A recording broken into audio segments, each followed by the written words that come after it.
Number 14 की आयत number 4, 14 की 4 में ये कह रहा है खुद कुरान, अगरचे कि ये बात बड़ी कॉन्ट्रडिक्टरी है।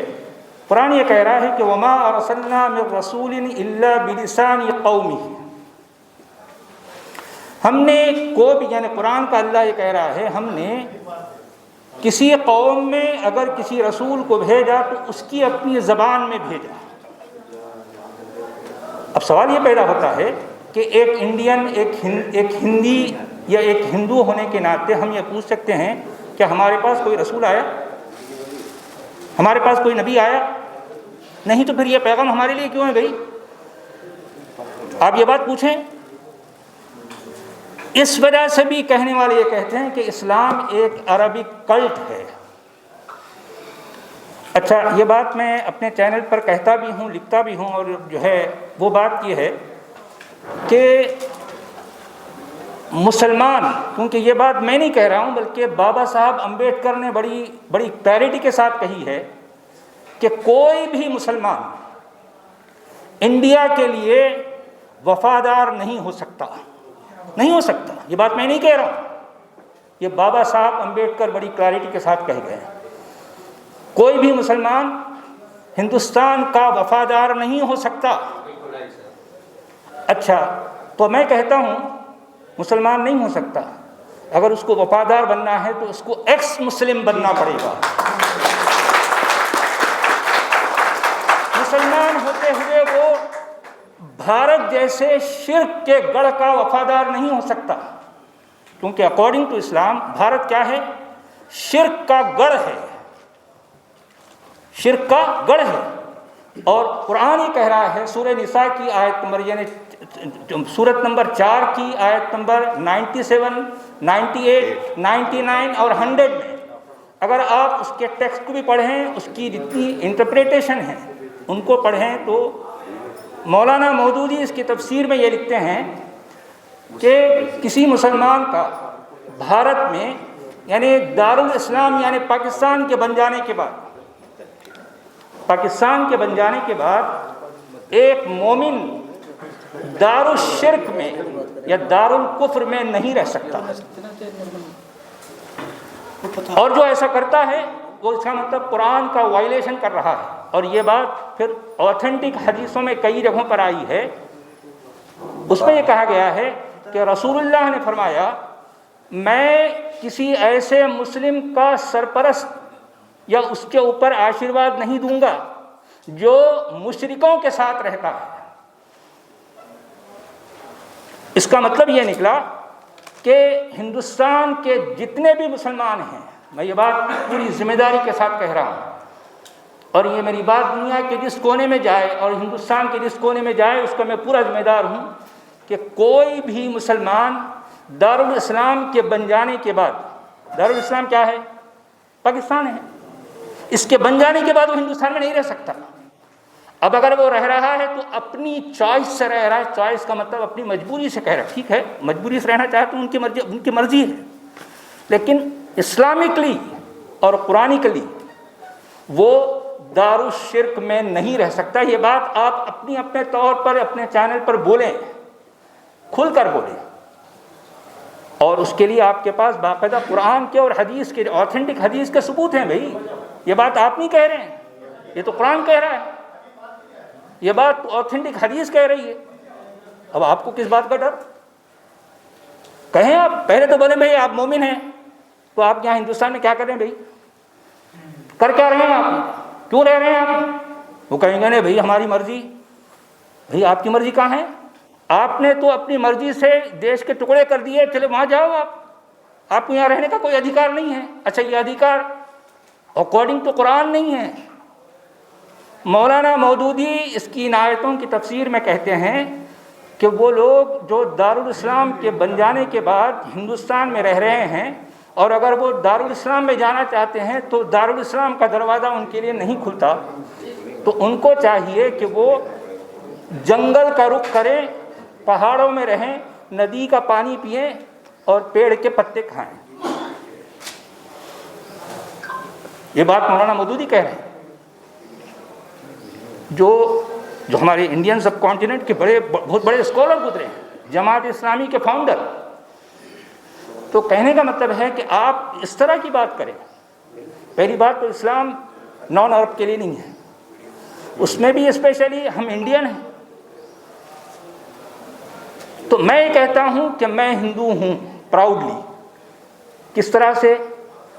ज्योग्राफिकली, और मेरा डीएनए, और culturally. By culture, by geography और by my DNA I am proud Hindu. ये बात मैं डंके की चोट पर अपने साबित का पहचान रखता हूँ।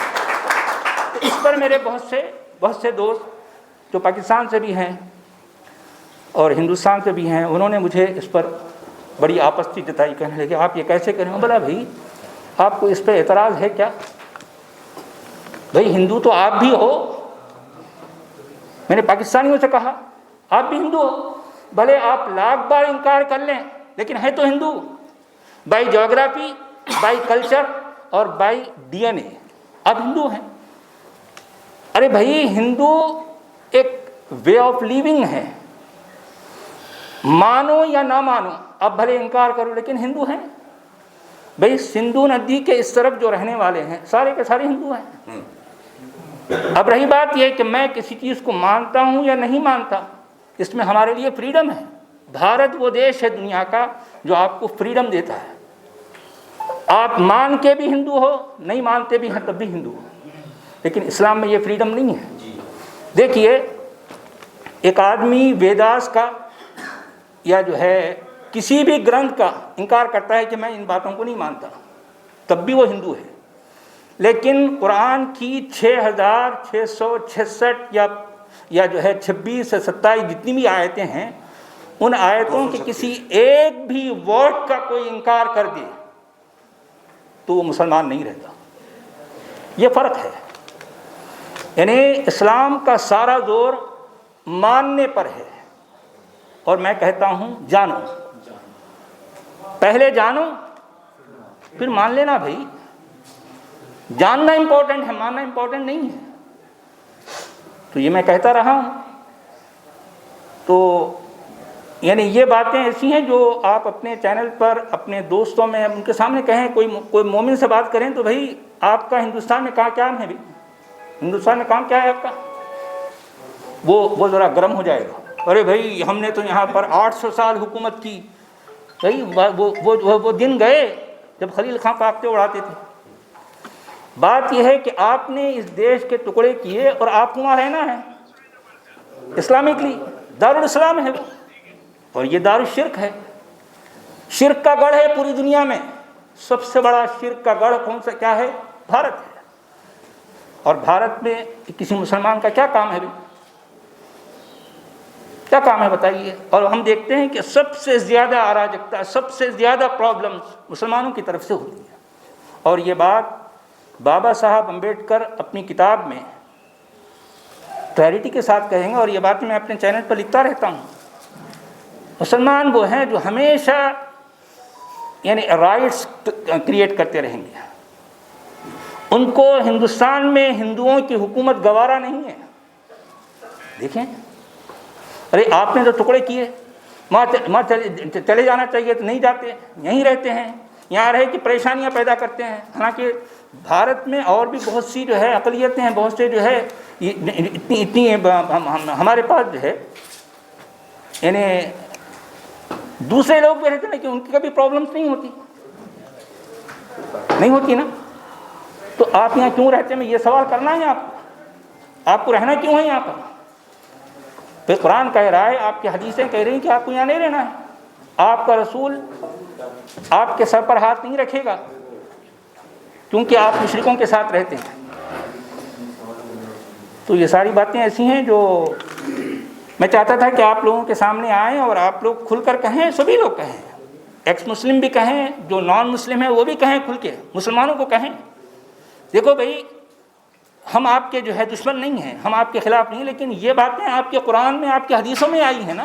नहीं, अगर ये कहते हैं ना तो वो लोग इनको मारने को आ जाते हैं क्योंकि वो इनको अदर धर्म का। हम अगर कहेंगे तो हमें नहीं मार सकते, हम हमारे पास जवाब नेट गया है। आपको। हिंदू के पास जवाब नहीं है, हिंदू बोल तो देगा लेकिन उसके पास रेफरेंस नहीं है। हाँ, रेफरेंस मैं दे रहा हूँ ना।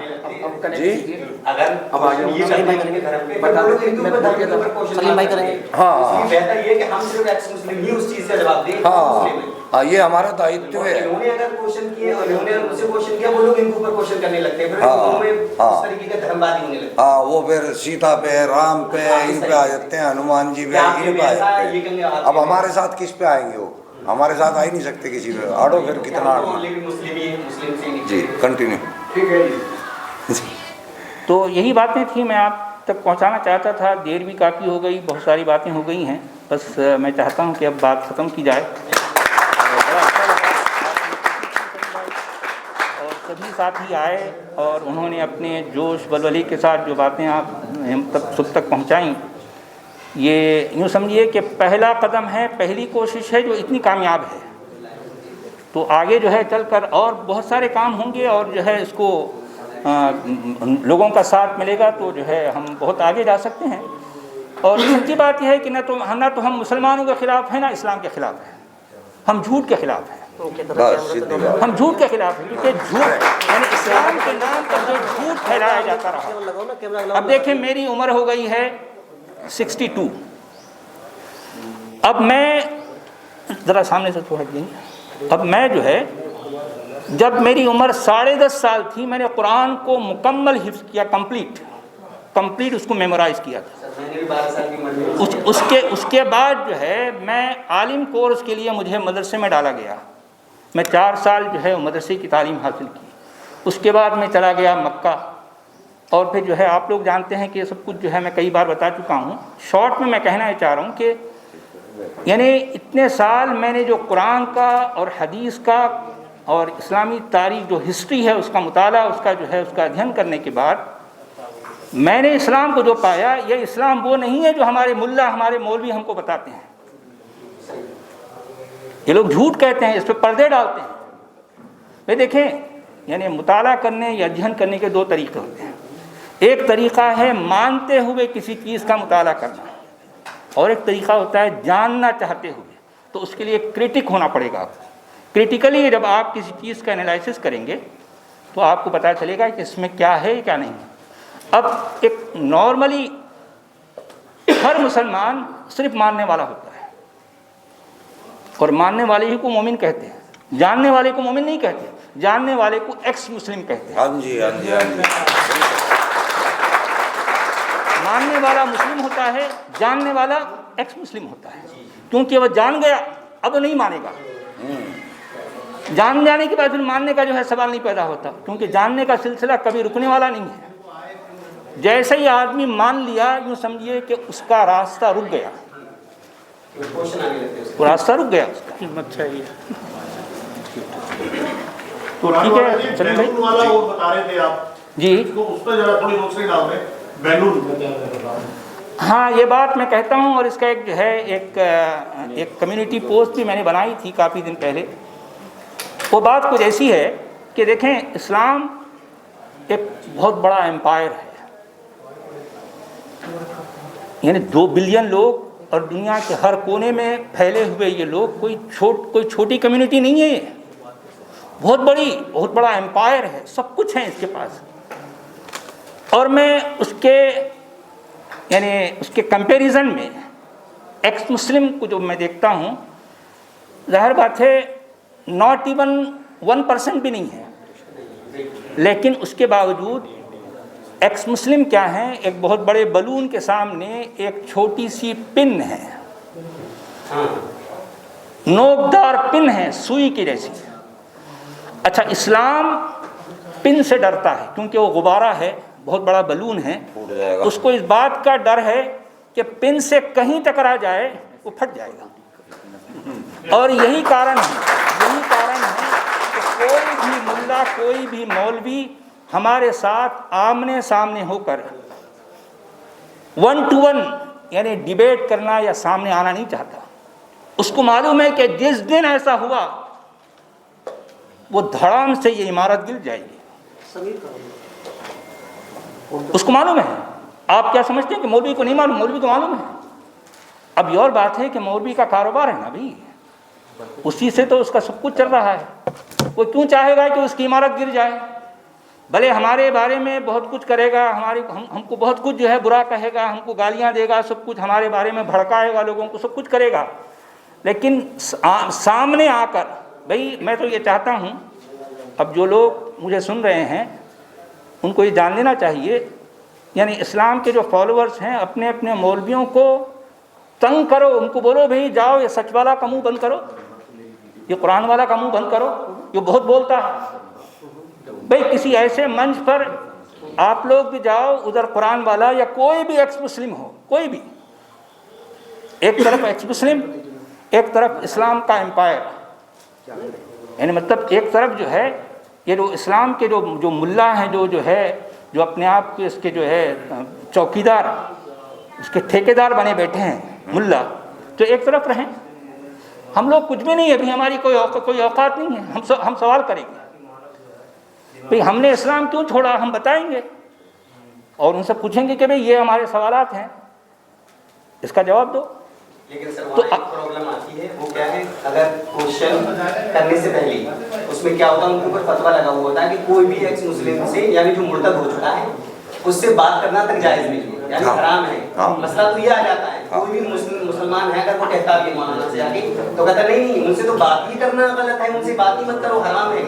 क्योंकि मेरे सामने ये चीज़ मैंने फेस की थी। ठीक है, आपकी बात सही है। देखिए एक मौलवी ये कहता ना, लेकिन जो आम मुसलमान हैं उनकी बुद्धि, उनकी अकल कहाँ गई? अरे भाई वो तो सवाल कर रहा है ना, और सवाल का जवाब एक आम मुसलमान हमारे सवाल का जवाब नहीं दे सकता, तो ये जिम्मेदारी किसकी है भाई? स्कॉलर्स की जिम्मेदारी है ना। तो हम चाहते हैं कि भाई, मैं हमेशा कहता हूँ, मैं एक स्टूडेंट हूँ, अगरचे कि मैंने दीनी तालीम दीनी मदरसे में हासिल की, लेकिन मैंने आलिम कोर्स किया, उसके बावजूद मैं अपने आप को जो है स्कॉलर नहीं कहता, मैं एक स्टूडेंट हूँ। भाई मेरे अपने जो है कुछ सवालात हैं, आप लोग अपने आप को स्कॉलर कहते हो, डॉक्टर कहते हो, मुफ्ती कहते हो, मेरे सवाल को जवाब दो। सवाल को जवाब नहीं है, सवाल के जवाब तो नहीं है, लेकिन वहाँ बढ़ने ही नहीं दिया जाता उस। हाँ, अब ये इजाजत नहीं देते। नहीं, आपकी बात सही है, ये सिलसिला चल रहा है, लेकिन बोली यानी आगे ऐसा नहीं चलेगा, कभी ना कभी एक वक्त आएगा। हाँ, ये आएगा, वक्त आएगा। अब जो आया है ये वक्त आया है जी, ये वक्त आएगा कि आज हम यहाँ खड़े हैं, आज से 3-4 साल पहले हम कोई कल्पना भी नहीं कर सकते थे क्या ऐसे इतने लोग जमा होंगे, क्या हम सोच सकते थे? आज इतने सारे जमा हुए हैं, आने वाले 2-4 साल के बाद ये चीज़ और बढ़ेगी, तो ये चीज़ होगी कि देखें इस्लाम एक अननेचुरल फिनोमिनन है, ये बात याद रखें, और प्रकृति में किसी अननेचुरल फिनोमिनन को ज़्यादा टाइम नहीं लगेगा, उसका अंत होना है। अब हम ये नहीं कह सकते कि कितना समय लगेगा, आज नहीं तो कल या कल नहीं तो परसों उसका अंत होना है, उसकी रियलिटी दुनिया के सामने आएगी। उसको आर्टिफिशियल तरीके से छुपाया या दबाया जाता रहा है कि इसकी रियलिटी दुनिया के सामने ना आने पाए, ये पूरा एम्पायर लगा है। तो साहब आप अपने आप को तालिब इल्म या मुर्तद में कहाँ खड़ा पाते हैं? जी, आप अपने आप को तालिब इल्म या मुर्तद में कहाँ खड़ा पाते हैं? तालिब इल्म तो सीख नहीं, तालिब इल्म जो है स्टूडेंट को कहते हैं, वो सीखने तो अपने आप को आप मुर्तद कहना पसंद करेंगे या तालिब इल्म? नहीं, असल में मैं अपने आप को इस्लाम का रिजेक्टर कहता हूँ। उसकी वजह यह है कि इतने लंबे समय के तक मैं इस्लाम को जो पढ़ता रहा हूँ और उसकी अपनी मातृभाषा में, उसकी अपनी जो है ओरिजिनल लैंग्वेज में, अरबी में, मैंने कोई ट्रांसलेशन नहीं पढ़े, मैंने कुरान के टेक्स्ट को डायरेक्ट पढ़ा है, और कोई 2-4 दिन 8 दिन साल 2 साल नहीं, कुरान पर मेरी स्टडी कम से कम 40 साल की है।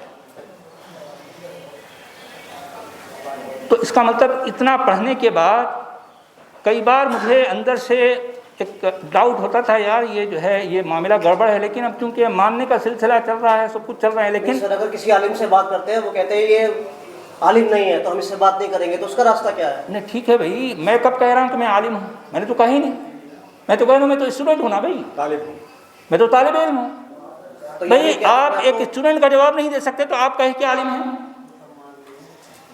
भाई मैं एक स्टूडेंट हूँ। जब आलिम नहीं है सामने वाले, वो सही क्वेश्चन कर रहे हैं कि अगर आप आलिम ही नहीं है तो अब हम पूरी आपके पास जानकारी नहीं है तो हम आपसे बात क्या करें? बात नहीं करेंगे, सवाल का जवाब दो। पूरी जानकार तो हम वो ठीक है, एक स्टूडेंट आपसे सवाल कर रहा है, उसका जवाब तो तालिब इल्म तो आप सवाल कर सकता है ना आलिम से। सवाल तो कर सकता है, लेकिन उसके बाद अब उसने आंसर अपनी तरीके से दे दिया, उसने समझा दिया।